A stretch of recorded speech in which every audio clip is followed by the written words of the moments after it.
ஒரு ஸ்தாபனம் என்று நியமித்துக் கொண்டு ஒரு எல்லை கட்டிக் கொண்டார்கள்.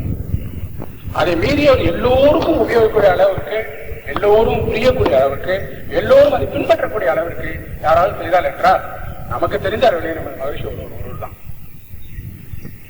அவர்களெல்லாம் நல்லதான் செய்தார்கள், யாரையும் குறைகூறவில்லை நான். ஆனால் எல்லாருக்கும் கிட்டவில்லை. அதற்கிட்ட சில கட்டுப்பாடுகள் எல்லாம் வைத்திருந்தார்கள். அதில் உனக்கு நம்பிக்கை வேண்டும், பிறகு கண்மூடித்தனமாக அவர்களை பின்பற்ற வேண்டும், பிறகுதான் உங்களுக்கு எல்லாமே கிடைக்கும் என்று. மதுரை மையத்திலே எங்கள் மன்றத்திலே ஒரு வக்கீல் ஒருவர் வந்து சேர்ந்தார். அவர் வேற ஏதோ ஒரு இதில் சேர்ந்து இந்த குண்டநீத்தை வச்சு செய்து கொண்டிருக்கிறார். 20 வருட காலமாக துரியத்திலேயே இருந்து கொண்டிருக்கிறார். அதற்கு மேல அவர் போவே இல்லை. கேட்டா அதெல்லாம் உனக்கு இப்ப வேணாம் சும்மா என்றுதான் அவருக்கு பதில் கிடைத்தது. 20 வருட காலமாக ஒருவர் துரியத்திலே இருந்து கொண்டிருக்கின்றார் என்றால் அந்த துரியத்திற்கு மேலே எவ்வளவு பேரின்பம் எல்லாம் இருக்கின்றது, அவைகளெல்லாம் அவர் அடையவே இல்லை. ஏன்? இதை நாம் நன்றாக பார்க்கும் பொழுது இங்கே விஞ்ஞான அறிவு மாத்திரம் இருந்த காலத்திலே வெறும் விஞ்ஞான அறிவியலை விஞ்ஞானத்தோடு இணையாமல் இவர் செய்து கொண்டதனால் அங்கு ஒரு தட்டுப்பாடு ஏற்பட்டது, ஒரு குழப்பம் ஏற்பட்டது, ஒரு பாதிப்பு ஏற்பட்டது. அது ஜெனரேஷன் கேப் என்று சொன்னார்கள், நாலேஜ் கேப் என்று சொன்னார்கள், பலவிதமான பேர்களை சொல்லி நமக்கு அது புரியாமல் செய்து விட்டார்கள். இவரை புரிந்து கொள்ள வேண்டும் என்றால் ஒரு விஞ்ஞானத்தோடு நம்ம இணைக்க வேண்டும். உயிரை பற்றி சொன்னேன். உயிர் எங்க இருக்கின்றது? ஒரு சாதாரண நிகழ்ச்சி உங்களுக்கு நான் காண்பிக்கின்றேன் பாருங்கள். இப்ப திடீரென்று இந்த மண்டபத்து வாசலில் ஒரு மனிதர் மயக்கம் போட்டு விழுந்து விடுகின்றார். நீங்கள் எல்லாம் மருத்துவர்கள் அல்ல, உங்களில் ஒரு 10 பேர் அவரை சுற்றி பார்க்கின்றீர்கள். உடனே இந்த நாடியை சிலருக்கு தெரிந்து நாடி எங்க இருக்கின்றது தெரிந்து இந்த நாடியை தொட்டு பார்க்கின்றீர்கள். நாடியை தொட்டு பார்க்கும் பொழுது நாடி தெரிவதில்லை, அவர் உயிர் போய்விட்டது. சில பேர் இந்த மூச்சு மார்பு பகுதியை பார்க்கின்றீர்கள், அது விரிந்து சுரிந்து செய்வதில்லை, மூச்சு நின்று விட்டதையா, அவர் உயிர் போய்விட்டது. உங்களை பொறுத்த வரைக்கும் அந்த மூச்சிலே அவர் உயிர் இருக்கின்றது, நுரையீரல் பகுதியில் தான் அவர் உயிர் இருக்கிறது என்று நினைத்துக் கொண்டிருக்கிறீர்கள். அந்த நேரம் அங்க ஒரு டாக்டர் ஒருத்தர் வந்ததால் அவருடைய ஸ்டெத்தோஸ்கோப் என்ற ஒரு கருவியில் வைத்துக் கொண்டு இருதயத்தை பார்க்கும் பொழுது அந்த இருதயம் துடிப்பு இருந்து கொண்டிருக்கின்றது, மூச்சு நின்று விட்டது, ஆனால் இருதயம் துடித்துக் கொண்டிருக்கின்றது. அப்பொழுது அவர் என்ன நினைக்கின்றார்? அவன் இன்னும் உயிரோடு இருக்கின்றான், மூச்சு நின்றாலும் பரவாயில்ல, அவனுக்கு ஏதாவது செயற்கை முறையை அவனுக்கு சாபம் வரவழைத்து அவன் உயிரை காப்பாற்றுவோம் என்று சில மருந்துகளையோ சில முறைகளையோ செய்கின்றார். அந்த டாக்டருடைய கொள்கை பிரகாரம் இருதயத்தில் தான் உயிர் இருக்கின்றது. இதே இது ஒரு பெரிய இப்போது மருத்துவக் கல்லூரி இருக்கின்றது. அந்த மருத்துவக் கல்லூரியிலே பெரிய அறுவை சிகிச்சை செய்யக்கூடிய அரங்கம் இருக்கின்ற ஆபரேஷன் தியேட்டர் என்ற ஒரு பெரிய நரம்பு சம்பந்தமான ஒரு பெரிய டாக்டர் ஆபரேஷன் செய்து கொண்டிருக்கிறார். பலவிதமான கருவிகள் இருக்கின்றது. அங்க மூளையில் இருக்கக்கூடிய அலைகள் எல்லாம் பதிவு செய்யக்கூடிய ஒரு கருவி இருக்கின்றது. உங்களுக்கு எல்லாம் தெரியும், இருதயத்தில் இருக்கக்கூடிய அலைகளை ECG என்று சொல்வார்கள், எலக்ட்ரோ கார்டியோகிராம். அதே மூளையில் இருக்கக்கூடிய பதிவுகளுக்கெல்லாம் எலக்ட்ரோ என்கெஃபலோகிராம். குழாய் உள்ள சுரப்பு, குழாய் இல்லாத சுரப்பு, சுரப்பி சாரி. உதாரணமா நம்முடைய வாயில நீங்கள் ஒரு சின்ன ஒரு எலுமிச்சம்பழ துண்ட போட்டீங்கன்னா உடனே வாயில உங்களுக்கு உமிழ்நீர் ஊற ஆரம்பிக்கும். இது கொஞ்ச நாளைக்கு. ஒரு பொருளை நினைத்தாலே உமிழ்நீர் வர ஆரம்பிக்கும். எவனும் வந்து ஏதாப்ப சாப்பிட்டு இருந்தா நமக்கு உடனே உமிழ்நீர் வர ஆரம்பிக்கும். இதற்கு இங்கு ஒரு உமிழ்நீர் சுரப்பி என்று 2 பக்கமும் இங்கே கீழே ஒரு 6 சுரப்பில் இருக்கின்றது மனிதனுக்கு. இந்த பக்கம் 3, இந்த பக்கம் 3, 6 சுரப்பில் இருக்கின்றது. இந்த சுரப்பிகளிலிருந்து வரக்கூடிய நீரானது, உமிழ்நீரானது நம்முடைய வாய்ப்பகுதிக்கு வர வேண்டும். இந்த சுரப்பி உதாரணமாக ஒரு மனிதனுடைய எடுத்துக்கொண்டால் இங்கே ஒரு சுரப்பி இருக்கின்றது, வாய் எடுத்துக்கொண்டால் இந்த சுரப்பிலிருந்து இந்த வாய்க்கு வருவதற்கு ஒரு குழாய் இருக்கின்றது. இங்கிருந்து ஒரு குழாய் மூலமாக அந்த உமிழ்நீர் உள்ளே வந்து கொண்டிருக்கின்றது. கணையம் என்ற ஒரு பகுதி இருக்கின்றது. அந்த கணையத்துல ஒரு நாளைக்கு ஒரு 1 லிட்டர்ல இருந்து 1.5 லிட்டர் கணைய நீர் உற்பத்தி ஆகிறது. இந்த கணையத்திலிருந்து வரக்கூடிய கணைய நீர் சிறுகுடலுடைய முதல் பகுதியை சேரும் பொழுது அதற்கு கணைய குழாய் என்று ஒரு குழாய் இருக்கின்றது. இவைகளெல்லாம் சுரப்பிகள், குழாய் உள்ள சுரப்பிகள். சில சுரப்பிகளுக்கு குழாயே கிடையாது. அவைகள் தான் இந்த ஹார்மோன்ஸ் என்று சொல்லக்கூடிய எண்டோகிரைன் கிளாண்ட்ஸ். எண்டோ என்றால் உட்பகக்கூடிய கிரைன் கிளாண்ட்ஸ். ரொம்ப விஞ்ஞானத்துக்கு போக வேண்டாம், புரிந்து கொள்ளுங்கள் போடும். இவைகளுக்கு குழாய் கிடையாது. இதை தமிழ்ல ரொம்ப அழகாக சொல்லும் போது நாளமில்லா கோலம் என்பார்கள். நாளம் என்றால் குழாய், அது இல்லாத கோலம் என்றால் சுரப்பி. சாதாரண பாஷையில் புரிந்து கொள்வோம், குழாய் இல்லாத சுரப்பி.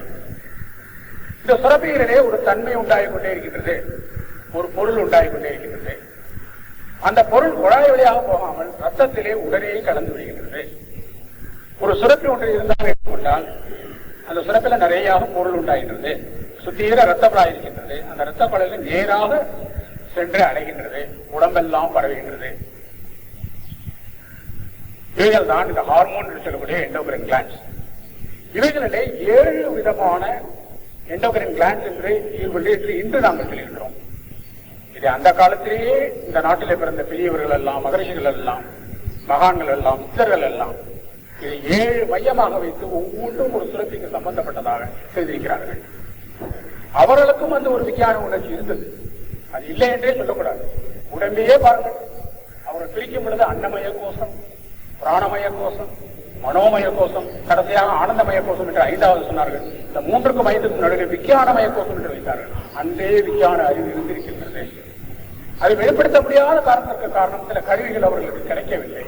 இன்று நமக்கு கருவிகள் எல்லாம் கிடைத்திருக்கின்றது. அந்த விஞ்ஞானத்தை வெளிப்படுத்திக் கொண்டு இந்த விஞ்ஞானம் தான் உண்மை என்று சொல்லி கடவுளே இல்லை என்று சொல்லக்கூடிய அளவிற்கு தவறுதலான பாதையில் போய் கொண்டிருக்கின்றோம். ஆனால் அதற்கு காரணம் கடவுள் இல்லை என்று சொல்ற காரணம் கடவுளுக்கு உருவத்தை அமைத்ததனால், இந்த உருவ அமைப்பு உருவ வழிபாடு வந்ததனால்தான் நமக்கு உள்ளக்கூடிய குழப்பங்கள் எல்லாம்.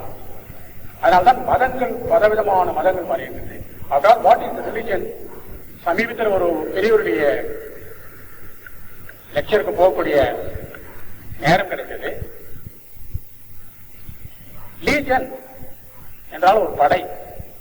உதாரணமா டர்ன் என்று சொன்னால் திரும்பு, மறுபடியும் திரும்பினால் ரிட்டர்ன், கவர் என்றால் மூடு, அதை ரெக்கவர், ரிட்டர்ன், ரெக்கவர், ரீஹாபிலிட்டேட், ரிமோன்ஸ் எல்லாம் இந்த ரீங்கிற வார்த்தை வரும் பொழுது அது திருப்பி செய்யும். இந்த லீஜன் என்றால் ஒரு படை, அவ்வளவுதான். அதை மறுபடியும் ஒரு படையாக செய்யப்படுது, அதுக்கு பேர் ரிலிஜன் என்று தான். இந்த ரிலிஜனுக்கு வேற அர்த்தமே கிடையாது, சொல்லிய வே ஆஃப் லைஃப். ஆனா இதை நம்ம பலவிதமா என்னுடைய மதம் தான் ரிலிஜன் என்று தவறுதலாக ஏற்பட்டுக் கொண்டு வருகின்றோம். இவ்வளவு மறுபடியும் இந்த 7 மையத்திற்கு போகும். இந்த 7 சுரப்பிகள் மிகவும் அற்புதமான முறையிலே பணி செய்து கொண்டு நமக்கு நல்லதை எல்லாம் படைத்துக் கொண்டிருக்கின்றது. இந்த 7 சுரப்பிகள் எங்க இருக்கின்றது பார்ப்போம். நம்முடைய உடம்பிலே முக்கியமான பகுதி இந்த பின் எலும்பு, முதுகெலும்பு என்று சொல்லக்கூடிய பகுதி. அந்த முதுகெலும்புடைய கடைசி பகுதி தண்டுவடம் முடியும் இடம், இதற்கு மூலாதாரம் என்று பெயர். இந்த மூலாதாரம் எங்கே இருக்கிறது? ஒரு அற்புதமான தமிழ் கவியை இருக்கின்றது. எருவாய்க்கும் கருவாய்க்கும் நடுவிலே அமைந்த மூலாதாரம். எரு சாணி வரக்கூடிய பகுதி, நம்முடைய கழிவுப்பொருள் வெளியே வரக்கூடிய மலம் வெளியே வரக்கூடிய பகுதி ஆசன வாய் என்று சொல்லக்கூடிய மலவாய். அதுதான் எரு வரக்கூடியது எருவாய். கருவாய், கரு வெளியே வரக்கூடிய ஜனன உறுப்புகளுடைய பகுதி. இந்த 2க்கும் நடுவில் இருப்பது மூலாதாரம். எல்லாருக்கும் இதுதான் பிகினிங், ஆரம்பம். இந்த ஆரம்பத்தில் மூலாதாரத்திற்கு இதற்கு ஆராய்ச்சியில் எடுத்துக்கொள்வதால் பரிணாம வளர்ச்சியிலே நம்முடைய மிருகங்களிலிருந்து கொண்டதாக நம்ம மேலே வரும் பொழுது பரிணாம வளர்ச்சியை பார்க்கும் பொழுது முதுகு மேலாக இருக்கும். மிருகங்களுக்கெல்லாம் 4 கால்களை போகும் பொழுது மனிதனுக்கு 2 கால் கைகளை மேலே தூக்கிக் கொண்டு ஒரு உயர்ந்த நிலையை அடையும் பொழுது எரெக்ட் பாஸ்டர் சொல்றார்கள். அந்த பாஸ்டர் செல்லும் பொழுது அந்த தண்டுவரத்துடைய கடைசி பகுதி இங்கு அமைந்து விட்டது. பிறகு இவைகள் எல்லாம் கால்கள் நடப்பதற்காக ஏற்பட்டவை. லோகோமோட்டார் அப்பரேட்டஸ் என்று பெயர் ஆங்கிலத்தில். அப்பர் லிம், லோயர் லிம் என்பதெல்லாம் லோகோமோட்டார், அது நடப்பதற்காக இருக்கக்கூடிய கருவிகள் தானே ஒழிய அது தனியே அவயவங்கள் கிடையாது. அவயவங்கள் எல்லாம் இங்குதான் அமைந்திருக்கின்றது. இந்த மார்பு வயிறு பகுதிதான். அதனால இந்த மூலாதாரம் என்பது ஒரு முக்கியமான இது. அதுதான் நம்முடைய முதல் மையம். இப்பொழுது விஞ்ஞானத்துக்கு சொன்னார்கள். விஞ்ஞானத்திற்கு போவோம். இங்கு செக்ஷுவல் கிளான்ஸ், பால் சுரப்பிகள் என்ற செக்ஷுவல் கிளான்ஸ் மிகவும் நிரம்பி இருக்கின்றது. அது ஒன்று. இரண்டாவது, நம்முடைய மூளையிலிருந்து வரக்கூடிய தண்டு வடம் கடைசி பகுதி இங்கு ஒரே குழம்பலாக ஒரு நரம்பு மண்டலமாக இங்கு இருந்து கொண்டிருக்கின்றது. நரம்பு மண்டலம், அதை பிளெக்சஸ் ஆஃப் நர்வ் என்று ஆங்கிலத்தில் சொல்வார்கள். நரம்பு மண்டலம். இந்த நரம்பு மண்டலத்தை நீங்க பார்த்தீர்களானால் ஒன்றோடு இணைந்து பிந்திக் கொண்டிருக்கும். சாதாரண நாடா இருக்கின்றது. அதே ஒரு பாயாக பின்னும் பொழுது ஒரு அற்புதமான இது இருக்கின்றது. அதுல அந்த பாய் மேல ஒருத்தர் நின்று கூட இருக்க முடியும். மனிதன் எவ்வளவு இடம் இருக்கின்றான், அந்த பாய் மேல கூட நிற்க முடியும். அவன் அதோட இடையாவே செய்ய முடியும். எவ்வளவோ சாமான்கள் எல்லாம் அந்த பாயில கொண்டு வருகிறார். அதற்கு ஜனம் வந்து விடுகிறது. அவ்வாறு நம்முடைய நரம்புகள் எல்லாம் தனித்தனியாக இல்லாமல் ஒன்றோடு ஒன்று பின்னி கிடக்கும் பொழுது அங்க ஒரு அற்புதமான நரம்பு மண்டலம் இருக்குது. அங்குதான் இந்த குட்டறிவு சக்தி வழங்கிக் கொண்டிருக்கிறது. அதை தட்டி எடுக்கின்றோம். குட்டறிவு நமக்கு தெரியும். இது மூலாதாரம் என்பது செக்ஷுவல் வைட்டல் கிளாண்ட் என்று பால்ஸ். இதற்கு இரண்டாவது மையம் இந்த தொப்புள் என்ற பகுதிக்கும் ஜனன ஒரு பக்கம் நடுவில் ஒரு 4 அங்குலம் கீழே அதை சுவாதிஷ்டானம் என்ற பெயரில் கூறுகிறார்கள். இந்த மணிப்பூரகம் என்பது அட்ரினல் கிளாண்ட். இந்த அட்ரினல் சுரப்பி என்பது ஒரு அற்புதமான சுரப்பி. நம்முடைய உடம்புல இருக்கக்கூடிய தாது உப்புக்கள், நம்ம உடம்புல இருக்கக்கூடிய சர்க்கரை பொருள்கள், இவர்கள் இரண்டும் சரியான முறையில் ஜீரணிக்கப்பட்டு உடம்பிலே அது சக்தியாக மாற்றப்பட்டு உடம்பில் இருக்கக்கூடிய எல்லா செல்லுகளுக்கும் பரவுவதற்கே காரணம் இந்த அட்ரினல் கார்டெக்ஸ். நாங்கள் சில ஆபரேஷன் பண்ணி இந்த அட்ரினல் கிளாண்டே எடுத்துருவோம். அட்ரினல் கிளாண்ட் எடுத்துட்டா ஆயுத காலம் கூட அந்த அட்ரினல் சுரப்பியுடைய தன்மையை செயற்கை முறையில கார்டிசோன் என்ற மருந்து அவனுக்கு கொடுத்து கொண்டே இருக்கணும். ஒரு நாளைக்கு அவன் மருந்து சாப்பிட மறந்துட்டா மறுநாள் ஒரு மயக்கமாயிடுவார். 3ஆம் நாள் இறந்து போயிடுவார். 2 நாள் தான் சுரப்பி இல்லாமல் இருக்க முடியாது. அந்த சுரப்பி போல விட்டுறது. இது இரண்டும் எந்த பகுதியில் இருக்கிறது என்று பார்த்தால் 2 பக்கமும் நம்முடைய சிறுநீரகம். இந்த சிறுநீரகத்துக்கு மேல ஒரு சின்ன துப்பி மாதிரி இருக்கும். ஒரு சின்ன பட்டாணி சைஸ்ல மஞ்சள் நிறத்துல, அதான் அட்ரினல் கிளாண்ட். இது மணிப்பூரத்திற்கு இந்த தொப்புளுக்கு நேருது. நம்முடைய அக்யூப்ரெஷர் எக்ஸசைஸ், அந்த அக்யூப்ரெஷர் எக்ஸசைஸ் பாப்பீங்க. தொப்புள் அதுல இப்படி ஒரு இருக்கும், இப்படி வலது பக்கம் மேல, இடது பக்கம் கீழே, வலது பக்கம், இந்த 6 இதுவாக இந்த அக்யூப்ரெஷர் எக்ஸசைஸ் பண்ணுவோம். இவைகள் எல்லாம் நம்ம கொடுக்கக்கூடிய அந்த அலைகள் இயக்கம் எல்லாம் நல்லா இந்த அட்ரினல் கிளாண்டுக்கு தான் சென்று அமையும். அட்ரினல் கிளாண்ட், சிறுநீரகம், பிறகு மலக்குடல், சிறுகுடல் எல்லாருடைய பகுதிக்கும் போயிடும். ஒரு அக்யூப்ரெஷர் பற்றி சொல்லும்போது விவரமாக சொல்லிடுறேன். இவைகள் எல்லாம் இந்த மணிப்பூரகம் என்ற இதில் இருந்து கொண்டிருக்கிறது.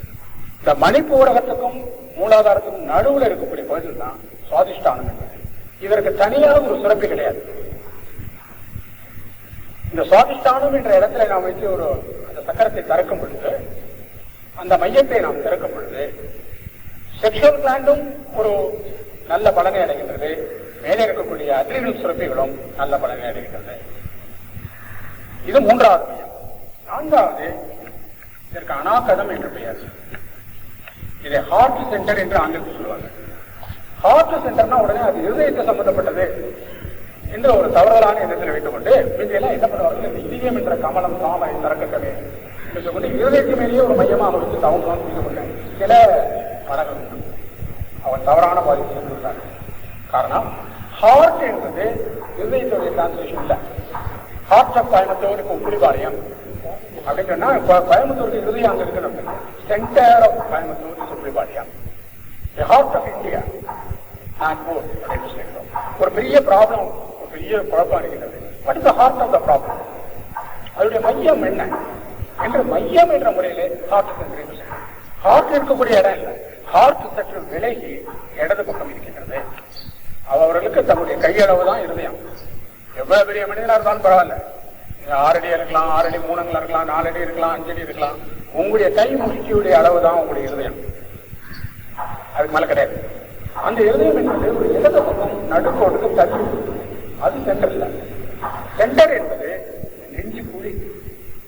எல்லாரும் மார்பெருமையே சொல்லி கொள்வார்கள். இந்த இடத்துல அந்த எலும்பு முடித்து விட்டு 2 விழா எலும்பும் ஆரம்பிக்கும். அந்த நெஞ்சு குழி என்பதுதான் அனாகதம். இந்த நெஞ்சு குழியில முக்கியமான கிளாண்ட் இருப்பது தைமஸ் என்ற கிளாண்ட். இந்த தைமஸ் கிளாண்ட் என்பது சிறு குழந்தையா இருக்கும்போது தாயிலிருந்து பிறந்த பிறகு ஒரு 5 வயசு 10 வயசு வரைக்கும் அது பெரிதாக இருக்கிறது.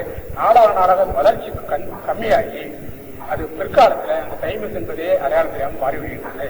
அது ஒரு சிறு புள்ளியாக தான் இருக்குமே ஒழிய அதற்கு அதற்கு காரணம் அதனுடைய தேவை வளரும் பருவத்தில் தான். இது விஞ்ஞானம். இந்த தைமஸ் என்ற சென்டர்கள அனாகதம் என்பதை நம்முடைய சக்கரத்தை வைத்துக் கொண்டு தவம் வேண்டுகின்றோம். பிறகு அடுத்ததாக கழுத்துடைய நடுப்பகுதியில விசுத்தி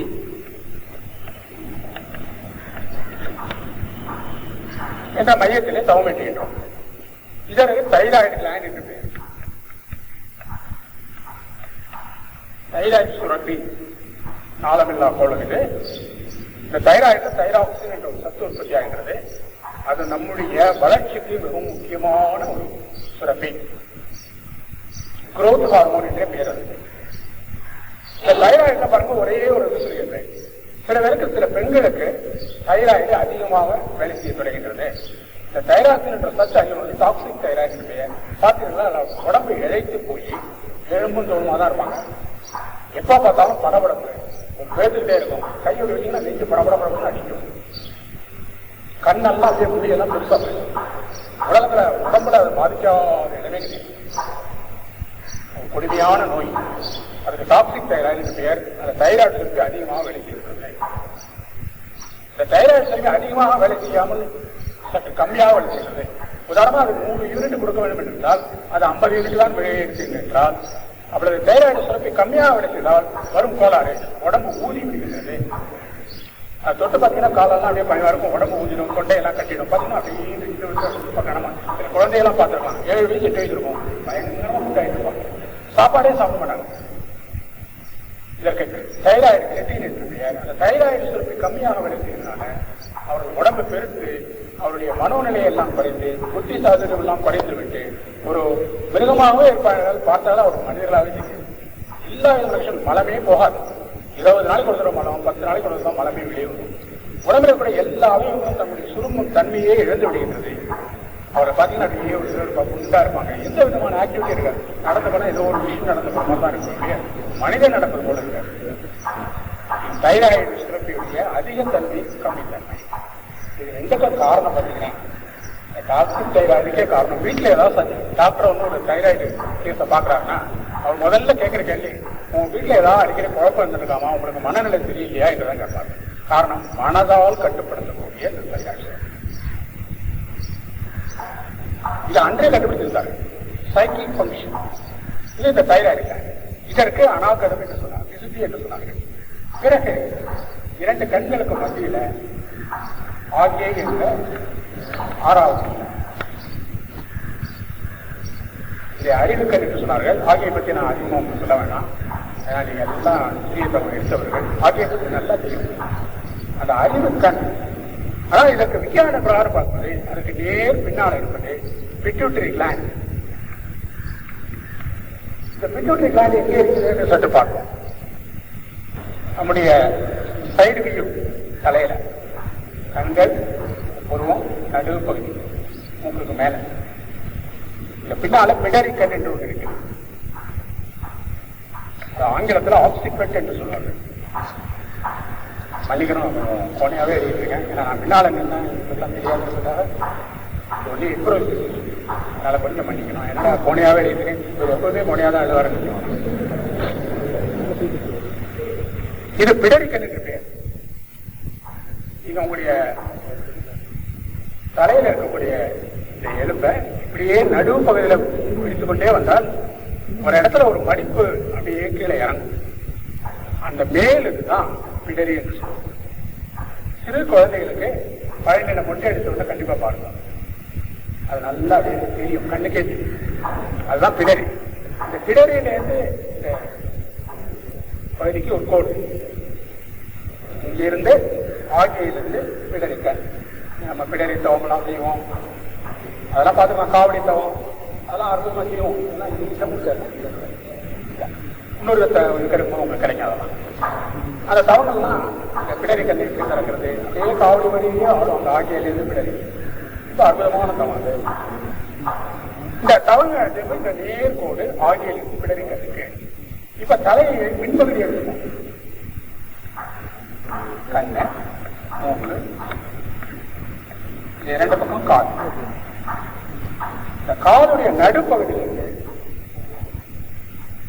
காலோட ஓட்டை இருப்பார்கள். இந்த 2 கோடுகள் சந்திக்கக்கூடிய ஒரு கோடு. ஆகியிலிருந்து பிடரிக்கனுக்கு ஒரு கோடு, 2 காதுகளையும் சந்திக்கக்கூடிய ஒரு கோடு. இந்த 2 கோடும் சந்திக்கும் இடத்துல தான் பிட்யூட்டரி கிளாண்ட். இந்த பிறகு மாலையில மனோன்மணி தகவல் இருக்கிறது. அதை கொஞ்சம் விவரமாக சொல்லுவார்கள். அந்த மனோன்மை என்ற இடம்.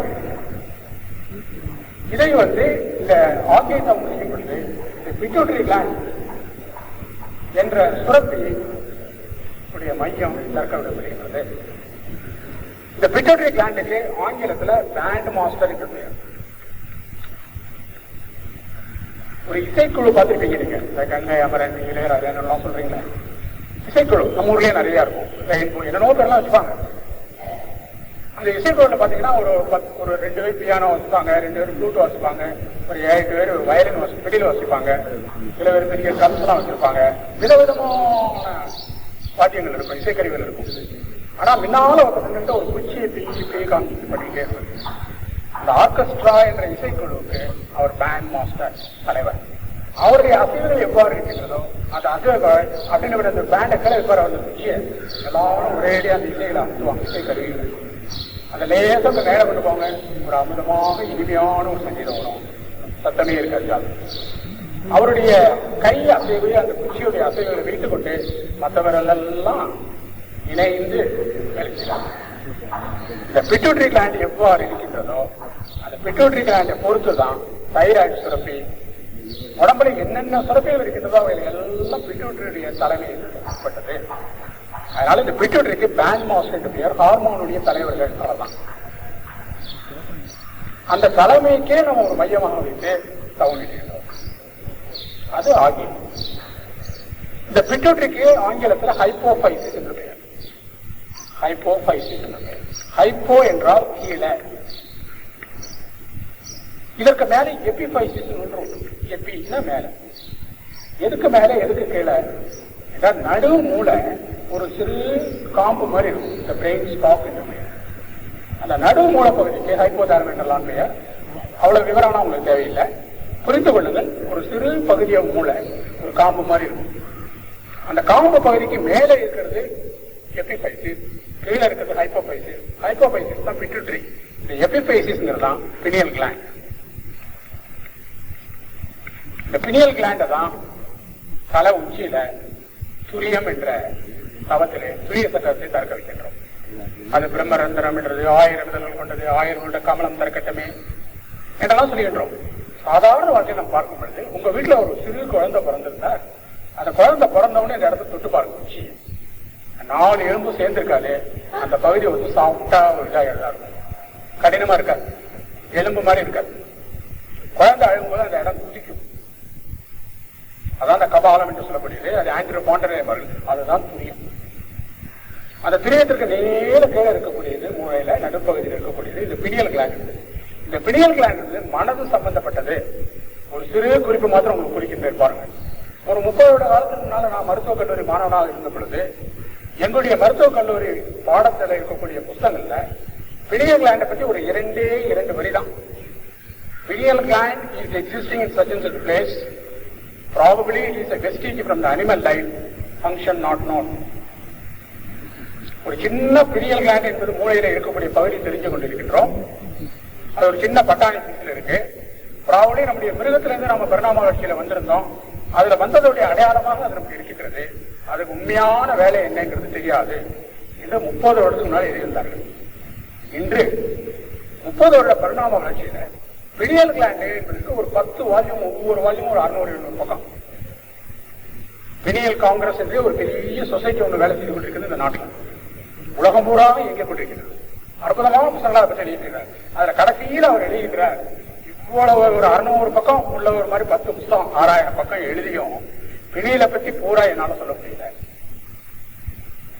ஒரு 6000 பக்கத்துக்கு விவரமான விளக்கங்கள் கொடுத்த பிறகும் ஆராய்ச்சி பூர்வமான விளக்கங்கள், யாரோ சொன்னார் அவர் சொன்னாருங்கிற விளக்கம் இல்லை, ஆராய்ச்சி பூர்வமான விளக்கங்கள், அனுபவபூர்வமான விளக்கங்கள், இவைகள் எல்லாம் கொடுத்த பிறகு கூட அந்த பினியல் கிளாண்டை பற்றி எதுவுமே எங்களால சொல்ல முடியல என்று எழுகின்றார் என்றால் காரணம் அது ஒரு மர்மமாகவே இருந்து கொண்டிருக்கிறது. அதை சைக்கிக் பங்கன் என்று சொல்லுடைய நம்முடைய மனநிலையே மாலையில பார்க்க போகின்றோம். இந்த 3 நாளும் நீங்கள் இந்த மனதை பற்றி பல என்று சொல்ல இருக்கிறார்கள். மனதை விளக்காமல் இந்த மன வளங்களை இருக்கவே முடியாது. நம்முடைய கலையுடைய பேசிஸே மனம்தான். காரணம் மனம்தான் மனிதன். மனிதனை வைத்துதான் இந்த இது வேர்ல்டு கம்யூனிட்டி சர்வீஸ். எந்த கம்யூனிட்டி? மனிதன் தான் இந்த கம்யூனிட்டி. அதனால மனிதன் என்பது மனம்தான். அதனால மனத்தை பற்றி பல பேர்கள் பலவிதமான உங்களுக்கு சொல்ல இருக்கின்றார்கள். இந்த மனதையே கட்டுப்படுத்தக்கூடிய ஒரு அற்புதமான அமைப்பு பிரியல் பாடி, அதற்கே இருக்கக்கூடிய தவம், சிறிய தவம், சிறிய சக்கரம், இது 7. இவைகள் எல்லாம் நம்முடைய உடம்புக்கு சம்பந்தப்பட்டது. 7 சக்கரமும் சொல்லக்கூடிய ஸ்தூல சரீரம், நம்ம கண்ணுக்கு தெரியக்கூடிய சரீரத்துக்கு சம்பந்தப்பட்டது. மேலாக இருக்கக்கூடிய 8வது சக்கரம், 9வது சக்கரங்கள் எல்லாம் 9 மையங்கள் என்று சொல்லக்கூடிய 8, 9 மையங்கள் நம்முடைய உடம்பிற்கு அப்பாற்பட்டது. அவைகளை சூக்ஷ்ம சரீரம் என்று, சூக்கும சரீரம் என்று கூறுகிறார்கள். அவைகளை 2ஆக எடுத்துக்கொண்டார்கள். நம்முடைய சாதாரண குண்டலினி தவம் செய்யப்படுது. ஒரே உயரத்திற்கு நம்ம இந்த துரியாதித்தவத்தில் துவாதசாங்கம் என்று ஒரு ஒளிக்கற்றையாக, பிறகு சந்திரன், சூரியன், கோடிக்கணக்கான நட்சத்திரங்கள் உள்ள வேரியக மண்டலம், பிறகு அந்த சுத்தவெளி என்று தெரிகின்றோம். பட் இங்கு இந்த 9 மைய தவத்துல இதை 2ஆக பிரித்து, இந்த துரியாதித்த தவத்தை 2ஆக பிரித்து, ஒன்று சக்தி களமாகவும் ஒன்று சிவகலமாகவும் என்று இந்த 9 மையத்தையும் திறக்கின்றோம். இவர்கள் விஞ்ஞானபூர்வமாக இருக்கின்றதா என்றால் கண்டிப்பாக இருக்கின்றது. காரணம், நமக்கு கிடைக்கக்கூடிய சக்திகள் எதுவுமே ஒரு பொருளுக்கு கிடைக்கவில்லை என்று நன்றாக தெரிந்து கொள்ள வேண்டும். இப்பொழுது உணவு இருக்கின்றது. நம்ம எல்லாரும் ஒரு தவறுதலான இடத்தில் இருக்கின்றோம். நம்ம உடம்புல இருக்கிற சக்திகள்லாம் உணவுல தான் கிடைக்குது. சோத்தடைத்த பிண்டமடா இதெல்லாம் ஒரு பாடல சொல்லிடுவாங்க. அது உண்மையான கருத்தில் என்ன இருக்குது தெரிந்து கொள்ளாமல் சொல்லிக் கொள்வார்கள். உணவு தான் ரொம்ப முக்கியம். உணவுனால சக்தி கிடைக்கிறது. தாயாரும் டாக்டர் என்ன சொல்லுவாங்க, டாக்டர் பக்கத்து வீட்டு குழந்தை 2 இட்லி சாப்பிட்றதையும் 6 இட்லி தான் சாப்பிடுவாங்க. 2 இட்லி சாப்பிட்டாலும் நல்ல திறமை ஸ்ட்ராங் இருக்குன்னு நினைச்சுக்கிறாங்க. ஏன் இந்த எண்ணங்கள் வருகிறது? காரணம், நம்ம உடம்பில் இருக்கக்கூடிய சக்திகள் எல்லாம் நமக்கு உணவில் இருந்து கிடைக்குது என்ற ஒரு தவறுதலான எண்ணங்கள். உண்மையிலே பாருங்க, வசதி படைத்தவன் எவ்வளவு உணவு சாப்பிடுறான், எவ்வளவு காய்கறி சாப்பிடுறான். வசதி இல்லாத ஒரு மூட்டை சுமக்கும் கூலி 5000 கேலரி அவனுக்கு வேணும். நாங்க கணக்கு போட்டுருவோம். கணக்கு போடலாம். நாங்கெல்லாம் மருத்துவக் கல்லூரியில் ஒரு கூலிக்கு 5000 வேணும். மில் முதலாளிக்கு 2000 போடும். பட் முள் முதலாளி 5000 கேலரி உள்ள ஆகாரத்தை சாப்பிடுகிறார். இவன் 2000 கேலரி வரக்கூடிய ஆகாரத்தை சாப்பிடுகிறான். காரணம், வறுமை கோட்டுக்கு கீழே இருக்கிறான். இப்ப அவனுக்கு அந்த 3000 கேலரி கிடைக்கிறதுல அவன் என்ன இருக்குது? அந்த வறுமைக்கு இருக்கிற கூலியை பாருங்க. ஒவ்வொரு தலையும் ஒரு குத்து குத்தினாலும் இந்த முள் முதலாளி அவனாசி ஓடிடுவாரு. யோசிச்சு பாருங்க, அவருக்கு அந்த சக்தி எங்கிருந்து வருகின்றது? வெறும் உணவிலிருந்து வருகிறது என்றால் நம்முடைய விஞ்ஞான தத்துவம் தப்பு. அவனுக்கு 5000 கேலரி கிடைக்கல. தினசரி 3000 கேலரி நெகட்டிவ் பேலன்ஸ். அது மாதிரி அவனுடைய 20 வருட காலத்தில் அவங்க வாழ்க்கை எவ்வளவு நெகட்டிவ் பேலன்ஸ் இருக்கும். அப்போ அவனுடைய சதைகள்லாம் பார்க்கும்போது ஒரு அற்புதமான முறையாக இருக்கு. அதற்கு காரணம், நம் உடம்பிலே வரக்கூடிய சக்திகள் எல்லாம் உணவிலிருந்து மாற்றம் வருவதில்லை. மற்றும் 3 இருக்கின்றது. அவை என்ன? ஒன்று, நாம் குடிக்கும் நீரிலிருந்து சக்தி இருக்கின்றது. அதனாலதான் அந்த உண்ணாவிரதம் இருக்கிறவங்க எல்லாம் சாப்பாட்டை நிச்சயப்பானுடைய தண்ணி கொடுக்கறது நிச்சயிக்க மாட்டான். 10 நாள் உண்ணாவிரதம், 20 நாள் உண்ணாவிரதம், நம்முடைய போட்டக்கூடிய மகாத்மா காந்தி 40 நாள் உண்ணாவிரதம் தண்ணி சாப்பிடுவாங்க. தண்ணி சாப்பிடாம தண்ணீரிலிருந்து அவர்களுக்கு சக்தி கிடைக்க வேண்டியிருக்கிறது. நிறுவனம் இருக்கின்றது. Water can print so many things. Water can print so many calories. நம்ம உடம்பே ஒரு தண்ணீர் மையம் தான். ஒவ்வொரு செல்லுக்குள்ளே பார்த்தீங்கன்னா உள்ள தண்ணி, வெளியே தண்ணி. இதுல எண்ணெய் உப்பு, இதுல பொட்டாசியம் உப்பு, வெளியில இருக்கிற செல்லுக்கு கால்சியம் உப்பு, சோடியம் உப்பு என்று சொல்லுவோம். இந்த உப்புகள் மாறும் பொழுது எவ்வளவோ மாறுதலாம், ரசாயன மாறுதலாம், பயோகெமிக்கல் சேஞ்சஸ் விஞ்ஞானத்தை நம்ம சொல்லியிருக்கிறோம். அதனால இந்த தண்ணியினாலேயே நமக்கு சக்தி கிடைக்க வேண்டியிருக்கிறது. 3வது, இந்த கோள்களுடைய அமைப்பு. இந்த கோள்களுடைய அமைப்பினால இந்த சூரியன், சந்திரன், சுக்கிரன் என்று சொல்லக்கூடிய செவ்வாய் என்று சொல்லக்கூடிய எல்லா கிரகங்களும் இருந்து இந்த கோள்கள் இருந்தும் நமக்கு சக்தி கிடைத்துக் கொண்டே இருக்கிறது. இதை மகரிஷி அவர் ரொம்ப அழகா சொல்லுவாரு. இந்த லம்பிகா யோகம் இந்த பாம்பு செய்யுமா, நாக்க மாத்திரம் இந்த மேல தாடையில தொட்டுட்டே இருக்கும். நீங்க அந்த மேல் தாடையில உங்க நாக்க அப்படியே தொட்டு தொட்டு ஒரு சக்தியை உண்டாக்கிக்கலாம். என்ன அங்க இருக்கக்கூடிய அலைகளையும் நேர போய் பிட்டுட்டியை தூண்டிட்டு பிட்டுட்டியை தோண்டும் போது எல்லா சிறப்புகளும் வேலை செய்கின்றது. அதே ஒரு சக்தியை உண்டாக்கின்றது. அவங்களுக்கு ஆதாரமே தேவையில்லை. பாம்பு ஒரு 1 வருஷம் 2 வருஷம் ஆனா ஒரு தவளையோ எலியோ சாப்பிடாம இருக்கும். அது இறந்து போவதில்லை. நல்ல சுறுசுறுப்பாக இருக்கும். இது லம்பிகா யோகம் சொல்றாங்க. அதனால விஞ்ஞானம் பார்க்கும் பொழுது இந்த உணவு மாத்திரம் தேவையில்லை. நமக்கு தண்ணீர் இருந்து சக்தி கிடைக்கின்றது. இந்த கோள்களுடைய அமைப்பு நினைக்கிறது. 4வது ஒரு மாபெரும் இந்த உலகம் மீது ஒரு அணுக்களுடைய கூட்டம். மாலையில் அதை பெருமா சொல்றாங்க. அணுக்களுடைய கூட்டத்தில் அணுக்களுடைய சிதைவுகள் ஏற்பட்டு நியூக்ளியர் பிஷன். அணுக்கள் ஒன்றொன்று மோதிக்கொண்டு ஒரு சிதைவு ஏற்படுத்திக் கொண்டே இருக்கின்றது. அணுக்களுடைய சிதைவு இல்லாமல் இருக்கவே முடியாது எந்த பொருளாக. அந்த அணுக்களுடைய சிதைவுகளிலிருந்து அணுக்களுடைய ஆக்ஷன் நமக்கு ஒரு சக்தி கிடைத்துக் கொண்டே இருக்கின்றது. பூமியை மத்திய பூமியிலிருந்து வந்து கொண்டே இருக்கின்றது சக்தி. அதனால நமக்கு சக்தி உணவிலிருந்து வருகின்றது, காற்றிலிருந்து நீரிலிருந்து வருகின்றது, கோள்களுடைய உணவினால் வருகின்றது, பிறகு அணுக்களுடைய செயலால் வந்து கொண்டிருக்கிறது. இந்த 4 விதமாக நமக்கு சக்தி கிடைத்துக் கொண்டே இருக்கின்றது. அதனால இந்த மையங்களை எல்லாம் மேலும் உடலுக்கு அப்பாற்பட்ட இந்த 8வது மையம் 9வது மையம் அதை பற்றி நன்றாக வந்து அதற்கு சக்தி சிவம் என்றெல்லாம் பெயர் கொடுத்தார்கள். அதை விளக்கமாக உங்களுக்கு சொல்லுவார்கள். பெண் என்ற பெயர் எவ்வாறு வந்தது, பெண் என்றிருந்து ஆண் என்ற பெயர் எப்படி ஆண்மை என்று வந்திருந்தது என்றெல்லாம் விளக்க அறிகள் இருக்கின்றார்கள். அதுதான் நாம் புரிந்து கொள்வோம். இதெல்லாம் ஒரு சிறு விளக்குவதற்காக ஏற்பட்ட ஒரு பேதங்கள் தான் ஒழிய உண்மையிலேயே ஆண் பெண் என்றெல்லாம் இந்த சக்திக்கு கிடையாது. சக்தியோட உருவோடு வைத்து அவளை ஒரு பெண்ணாக படைத்து விட்டார்கள். அது இல்லை. ஒரு அளவு வரைக்கும் நம்ம போகும்போது இந்த பெரிய கம்பெனி கண்ணை தெரியக்கூடிய அளவுக்கு அந்த சக்தி களம் பவர் பேங்க். பிகாஸ் சக்தி என்பது 2 விதமாக எனர்ஜி இருக்கின்றது. எனர்ஜி என்று எடுத்துக்கொண்டால் அது 2 தான் இருக்க முடியும். ஒன்று ஸ்டாட்டிக், இன்னொன்று மூவிங். அசைவற்ற தன்மையில் இருக்கக்கூடிய சக்தி அசையும் சக்தி. இது அசையற்ற தன்மையில் இருக்கும்போது அது மூல நிலை என்கின்றோம். இதை இயக்க நிலை என்கின்றோம். இதையே சொல்லும் பொழுது ஆங்கிலத்தில் பொட்டன்ஷியல் எனர்ஜி, இதை கைனடிக் எனர்ஜி. இந்த கைனடிக் எனர்ஜி ஒரு பகுதி தான் நம்முடைய உயிர் சக்தி. ஒவ்வொரு உருவத்திலும் அமைப்பு இருக்கின்றது. எல்லா ஜீவாக்கும் இருந்து கொண்டிருக்கிறது. இந்த உயிர் சக்திகளை நம்முடைய உடம்பு அளவுக்கு நாம் எழுதுகிறது. அந்த உடம்பு இருக்கக்கூடிய இயக்கும் சக்தியுடைய மூலமாகிய பொட்டன்ஷியல் எனர்ஜி, ஸ்திரமாக எந்த அசைவும் இல்லாமல் இருக்கக்கூடிய சக்தி, அந்த சக்தியை தூண்டிவிடுவது இந்த 8வது மையம் 9வது மையம். இப்பொழுது 9 மையங்களை பற்றி படிக்கலாம். இந்த 9 மையங்களால என்ன நன்மைகள் கிடைக்கின்றது என்று பார்க்கணும். விஞ்ஞான ரூபமாக இதை அந்த காலத்தில் சக்தி என்று சொல்லப்படுது. ஒவ்வொன்றுக்கும் ஒரு உருவ அமைப்பாடு கொடுத்தாங்க. மூலாதாரம் என்னன்னா ஐயப்ப பக்தர்கள்லாம் தெரியும். அதாவது கன்னி மூல கணபதியே என்றுதான் சொல்வார்கள். காரணம் விநாயகர் வழிபாடு தான் முதல்ல எடுத்தது. எதுக்குத்தாலும் முதல்ல அவருக்கு ஒரு கூட்டு போட்டுக்கணும், கும்பிடு போட்டுக்கணும் என்ற ஒரு கருவை இருந்ததுனால அந்த காலத்தில் இதை கண்டுபிடித்தவர்கள் மூலாதாரத்தில் விநாயகர் என்று வைத்தார்கள். அதற்கென்று ஒரு சக்கரம் வைத்தார்கள், அதற்கென்று ஒரு மந்திரம் வைத்தார்கள். பிறகு விநாயகருடைய உருவ வழிபாடு, பிறகு விநாயகருக்கு படைப்பதற்காக குழக்கட்டை போன்ற பொருள்கள். இவனுடைய மனம் இந்த ரிச்சுவல்லையே போய் இந்த குழக்கட்டையிலே இருந்து இப்ப எப்படா பூஜை முடியும் நமக்கு கிடைக்கும் என்ற அளவிலே நம்முடைய மனதை நாம் வைத்துக் கொண்டிருந்ததுனால அந்த மூலாதாரத்தை பற்றி தெரிந்து கொள்ளவில்லை. ஒவ்வொன்றாக வந்து துர்க்கை, ருத்ரன், சிவன், விஷ்ணு என்றவர்களுக்கெல்லாம் பேர் கொடுத்தார்கள். சில பேர் கொடுத்தது பராஜிட்டு அது மலர்களாக வைத்து 4 இடங்கள் உள்ள மூலாதாரம், 8 இதழ்கள், 12, 16, 32, 1000 கொண்ட பிரம்மரந்தம் என்ற துரியம், இவர்களுக்கெல்லாம் மலர்களாக வச்சு இது பண்ணினார்கள். சில பேர் என்ன பண்ணாங்க, இதுவும் தாங்க என்றார்கள். அவர்கள் கலரை கொடுத்தார்கள். நீங்கெல்லாம் இந்த வானவில் பார்த்திருப்பீங்க. தீப்கயா என்ற 7 விதமான நிறத்தின் கலவை தான் வானவில்.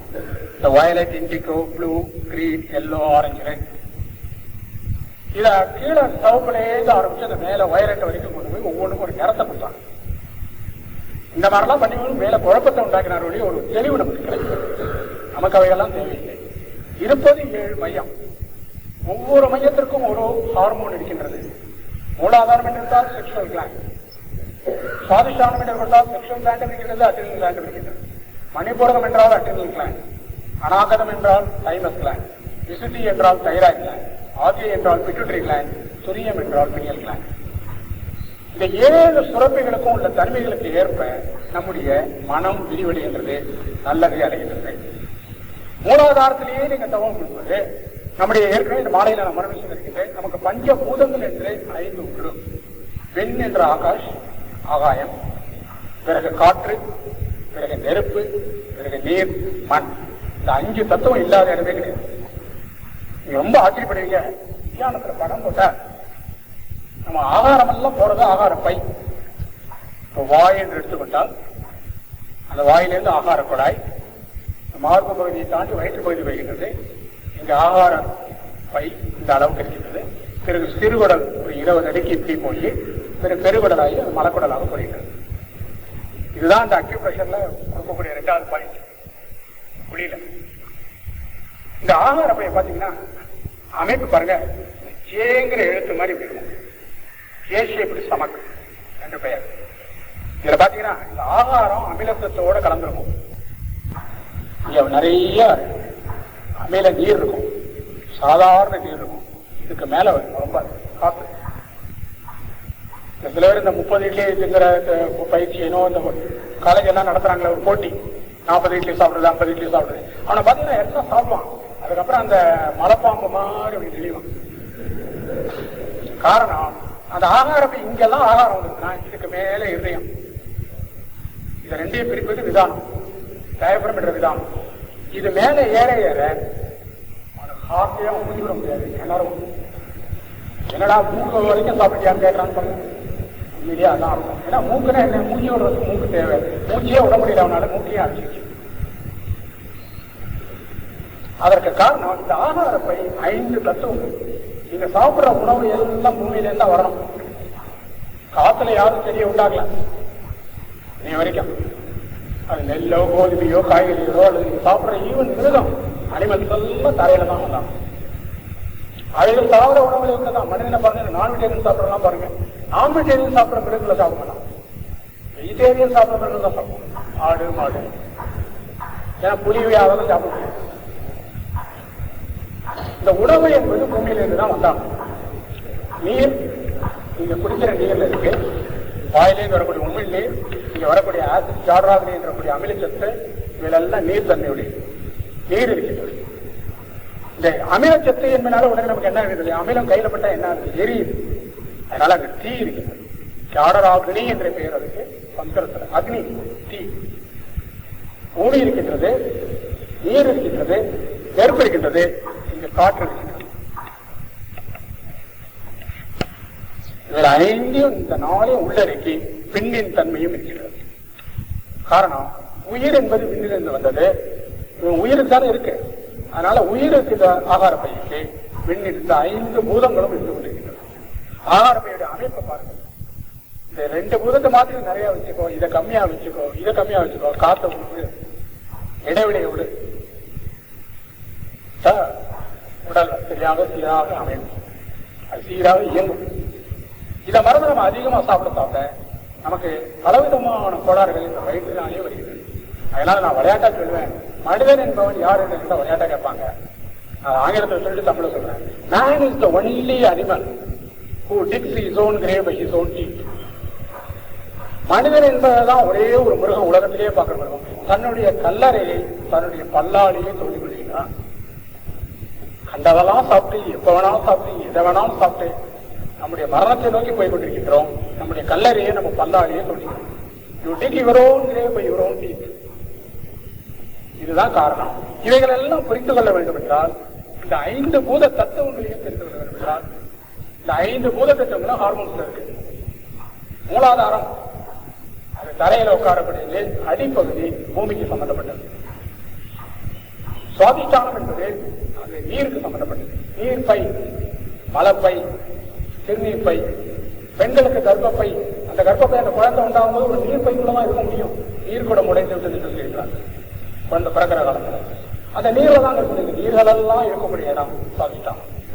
2வது 3வது மணிப்பூரகம் என்பது இதுதான். அந்த எல்லா விதமான ஜீரண உறுப்புகள் இருக்கின்றன, ஜீரண நீர்கள் எல்லாம் வந்து கொண்டிருக்கின்றன, அமிலச்சத்துகள் உள்ளது, தீ, நெருப்பு சம்பந்தப்பட்டது. 4வது இந்த அனாக்கம் என்று சொல்வது இந்த நெஞ்சு குழி. இந்த இடத்துல 2 பக்கமும் நுரையீரல், நுரைக்குழாய் எல்லாம் இருக்கு, காற்று. 5வது தைராய்டு என்று போகும்பொழுது, இந்த விசுத்திக்கு போகும்பொழுது அங்க இருக்கக்கூடிய தத்துவம் ஆகாஷ் என்றது பூமி, நீர், நெருப்பு, காற்று, ஆகாயம். இந்த 5 தத்துவங்களும் இந்த 5 சக்கரங்கள். இந்த சக்கரங்களை நீங்க தட்டி எழுப்பும் பொழுது அந்த தவங்களை பாருங்க. பூமி சம்பந்தப்பட்டது ஒரு ஆராய்ச்சி செய்ய வேண்டுமா? பூமியை தோண்டி ஆராய்ச்சி செய்ய வேண்டுமா? அவர்கள்லாம் இந்த தவம் அற்புதமான முறையில் உதவுகிறது. மூலாதாரம் தோண்டி எடுத்தல் அற்புதமான வகைகள் எடுக்கிறோம். பூமியில தோண்டி எல்லா விதமான இதுவும் எடுக்கிறாங்க. உலகத்துல எந்த பொருளை எடுங்க பூமியில தான் வந்தான். தங்கம், வெள்ளி, பித்தளை, ஈயம், இரும்பு எல்லாம் இந்த பூமியிலிருந்து நரம்புகளில் தான் வந்தான். இந்த பூமி சம்பந்தப்பட்டது இந்த மூலாதாரம் தான். நீர், நீரின் பெருமை நம்ம உடையணும். நீர் இல்லாம வாழ முடியுமா? இப்பதான் கொஞ்ச நேரம் சொன்ன உண்ணாவிரதம் நீர் இல்லாம இருக்க முடியாது. தண்ணியை குடித்து கொண்டாத ஒரு 40 நாளுக்கு உண்ணாவிரதம் இருப்பாங்க. அதனால நீருடைய தன்மையை நம்ம உணர்கின்றோம். சுவாதிஷ்டான தவம் செய்யப்படுது. பிறகு மணிப்பூரக தவம் செய்யப்படுது. அந்த நெருப்பின் தன்மையே உடைகிறோம். நெருப்பின் தன்மையை நம்ம உடைகிறோம். நம்ம வீட்டில் நீங்க சமைக்கிறதெல்லாம் நெருப்போட வீட்டில் இருக்கக்கூடிய வாங்கி எல்லாம் அந்த நெருப்புத்தன்மை. செடிகள் வளர்வதெல்லாம் ஒரு குளிர்ந்த பிரதேசம் செடியை வைங்க, ஒரு 4 ஐஸ் கட்டி வச்சு ஒரு செடியை வளருமா? வளராது. கொஞ்சமாவது ஒரு உஷ்ணம் தேவை, கொஞ்சம் வெளிச்சம் தேவை. சின்ன வயசுல பள்ளிக்கூட்டம்லாம் ஒரு பாடம் கற்றுக்கிற பார்த்துக்கலாம். நீங்க ஒரு செடியை வளரும், ஒரு விதையில அதை ஒரு இருட்டு ரூம்ல கூட்டி வச்சுருவாங்க. ஒரு சின்ன ஜன்னல்ல ஒரு லேசா ஒரு வெளிச்சம் வரும், அந்த செடி வளைஞ்சு அதுக்கு இருக்கும். அந்த வெளிச்சம் ப்ராஜெக்ட் அட்ராக்ஷன் வளர்ச்சி, அதை நோக்கி தான் போக முடியும். அதே மாதிரி காற்றுடைய பெருமை, நெருப்பின் பெருமை, பிறகு பெண்ணின் பெருமை, உதாரணம் உயிரினுடைய தன்மையை பெற்றிருக்கிறாங்க. இவரை எல்லாம் உணர்வதற்காக இந்த 5 சக்கரங்கள். இப்ப இந்த மணிப்பூரகத்தை விட்டு பேசுவோம். ESP என்று சொல்லுவாங்க, எக்ஸ்ட்ரா சென்சோரியல் பர்செப்ஷன்.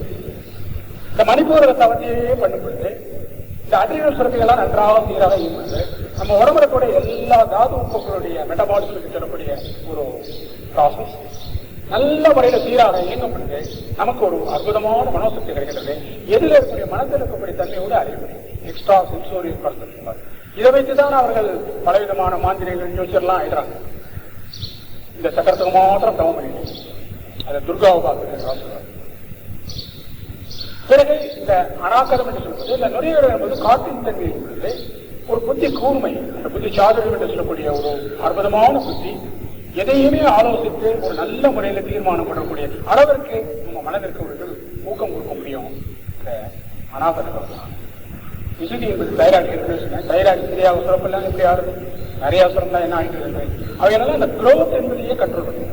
ஒரு வளர்ச்சி, வளர்ச்சி என்பது உடம்பிற்கு மாத்திரம் அல்ல, பழு உடலுக்கு மாத்திரம் அல்ல, மனதிற்கும் வளர்ச்சி, உயிருக்கும் வளர்ச்சி. இவைகளெல்லாம் அறிவுறுது. இந்த விசுத்தி என்ற கருவியை வைத்துக் கொண்டுதான், அந்த மையத்தை வைத்துக் கொண்டுதான் மேலே செல்ல போகின்றது. மற்ற தவங்களுக்கெல்லாம் அது அடிப்படையாக. பிறகு ஆசையை பற்றி சொல்லவே வேண்டாம். கொண்ட பலவிதமாக சொல்கிறார்கள். அறிவு கண்ணென்றே பெயர். அந்த அறிவு கண்ணே நமக்கு திறக்கும் பொழுது நமக்கு உண்மையிலே நம்ம அறிவு தெரிகின்றது. மகிழ்ச்சி அவர்கள் அறிவாற்றுவார்கள். எல்லோருக்கும் அறிவு இருக்கின்றது. அறிவை அறிந்தவர்களும் நிறைய இருக்கிறார்கள். நாம் உண்மையே நமக்கு வேண்டியது அறிவை அறிந்த அறிவு. அந்த அறிவை அறிந்த அறிவுங்கிறது தான் ஞானம் என்பது. இந்த ஞானம் என்பதற்கு நமக்கு யோகம் என்பது ஒரு தேவை. இந்த யோகம் என்பது என்னவோ பெரிய அர்த்தம்லாம் ஒண்ணு இல்லை. யோகம் என்பது ஒரு இணைப்பது என்று பெயர் பாலம். இந்த உயிர் இருக்கின்றது, உடல் இருக்கின்றது. இதை ரெண்டையும் உள்ளத்தால் இணைப்பது தான். உயிரையும் உள்ளத்தையும் இணைப்பது, உள்ளத்தையும் உடலையும் இணைப்பது, இவைகள் தான் யோகம். யோக பயிற்சி என்பது இது ஒன்றோடு ஒன்று இணைத்து செல்வதற்கு காரணம், அந்த சாதாரண சரீரத்தை விட்டு மேலே இருக்கக்கூடிய சரீரத்திற்கு போகக்கூடிய 8வது மையம் 9வது மையம். இந்த 9 மையங்களையும் ஒன்றொன்றாக திறந்து காலையில ஒரு 15 நிமிஷம் ஐயா விவரமா சொல்லுவாங்க. இந்த தவம் நடக்கும் பொழுது நீங்க நல்லா பார்க்கலாம். முதல்ல எத்தனையோ பேருக்கு இந்த ரத்த அமுக்கம் என்ற நோய், மனது சம்பந்தப்பட்ட வியாதி, எல்லா வியாதிக்கும் இந்த அடிப்படை காரணமே வரும். நான் ஏற்கனவே சொன்னேன், 30 வருடம் நான் படிக்கிறதுனால பிணியல்களை பற்றி எப்படி இருந்தது. இப்போ இன்னொரு உதாரணம் சொன்ன பாருங்க. 30 வருடத்துக்கு முன்னாடி எங்களுடைய மாணவர்களுக்கு படிக்கக்கூடிய பாடத்தில் நீங்க பாத்தீங்கன்னா 100 வியாதி என்று எடுத்துக்கொண்டால் 2ஆக பிரித்தாங்க. மனம் சம்பந்தப்பட்ட வியாதி, உடல்ல இருக்கக்கூடிய அவயவம் சம்பந்தப்பட்ட வியாதி. மனம் சம்பந்தப்பட்ட வியாதி ஒரு 20% தான். அவயவங்கள் சம்பந்தப்பட்ட வியாதி 80%. ஷாயிரவன்றான், ஷாயிரவன்னா நுரையீரல் பண்றது. பயத்துல புண்ணு டியோடுங்கள் சொல்றோம், ஆகாரத்தையே பாதிக்கிறது. புத்தி வியாதி என்கின்றோம், சில அவயவங்களை பாதிக்கிறது. காமாலை என்கின்றோம், அது உடம்புல இருக்கிற ரத்தத்தையே பாதிக்கிறது, ஈரலை பாதிக்கிறது. இது அவயவங்களை பாதிக்கக்கூடிய நோய். 20% தான் மனோவியாதி. இன்னைக்கு ஒரு 30 வருட பரிணாம வகையில மருத்துவத்துல 195% வியாதிகள் எல்லாம் மனது சம்பந்தப்பட்டது. அவைகளுக்கு சைக்கோசோமேட்டிக் டிசீசஸ். மனதும் அவயவங்களும் ஒன்று இணைந்து உண்டாகக்கூடிய வியாதிகள். சாதாரண அல்சரோசம் வரணும்னா அவனுக்கு அடிக்கடி கோபம் வருது, எமோஷனல் டிஸ்டர்பன்ஸ். தைராய்டு வியாதி வருதுன்னா எமோஷனல் டிஸ்டர்பன்ஸ். மனது சம்பந்தப்பட்டதான் எல்லா வியாதியும் இருக்கிறது. வெறும் ஈவன் இருதய நோய், ஹார்ட் அட்டாக் என்று சொல்லிங்களே, அதுக்கும் இந்த மனதுதான் காரணம் வரக்கூடிய அளவுக்கு இன்று விஞ்ஞானத்தில் வர சொல்லுது. இப்பொழுது இந்த மனதையே கட்டுப்படுத்தக்கூடிய ஒரு மையம், அந்த மையத்திற்கே ஒரு தவம் என்று இருக்கும்போது பாருங்கள். இப்பொழுது 6 நிலை சொன்னேன். 7வது துரிய நிலை கொண்டிருக்கிறது.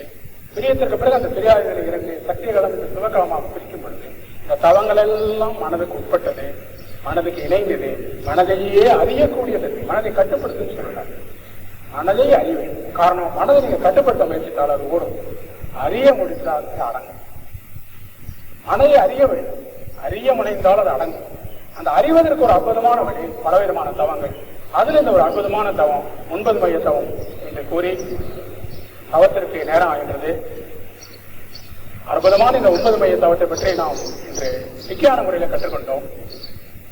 அதை நமக்கு சரியான முறையிலே ஒரு பழக்கத்தையும் ஒரு வழக்கத்தையும் உண்டு கொள்வதற்காக இருக்கின்றார் அருள்நிதி சிவஞானம் அவர்கள். என்ன பெயர் பொருத்தம் பாருங்கள். அந்த சிவக்கலை நிலையே இருந்து நமக்கு ஞானம் தேவை. அதை நடத்த கொடுக்க இருக்கின்றார் சிவஞானம் அவர்கள். வாழ்க வையகம், வாழ்க வளமுடன், வாழ்க மகிழ்ச்சி.